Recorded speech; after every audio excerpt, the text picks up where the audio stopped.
محمد آزاد صاحب سعودی عرب سے سوال کرتے ہیں، جمعہ کے دن غسل یا وضو کرنے کے بعد ناخن کاٹ لیے تو کیا وضو دوبارہ کرنا پڑے گا؟ اس بارے میں رہنمائی فرمائے، جزاک اللہ خیرہ۔ دیکھیے، اس بارے میں وضاحت یہ ہے کہ جب آپ نے غسل کر لیا یا آپ نے وضو کر لیا تو غسل اور وضو کرنے کے بعد اگر آپ اپنے بال کاٹیں یا اپنے ناخن کاٹیں تو اس سے وضو اور غسل پر کوئی فرق نہیں پڑے گا، نہ ہی آپ کو دوبارہ سے اپنے ہاتھ دھونے کی یا جہاں سے بال کاٹے ہیں وہاں پر بال دھونے کی حاجت ہے۔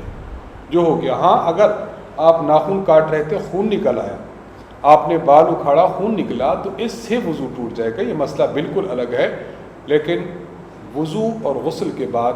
نارملی کوئی شخص اپنے ہاتھ کے یا پاؤں کے ناخن کاٹے یا اپنے بال کاٹ لے تو اس سے وضو پر فرق نہیں پڑتا۔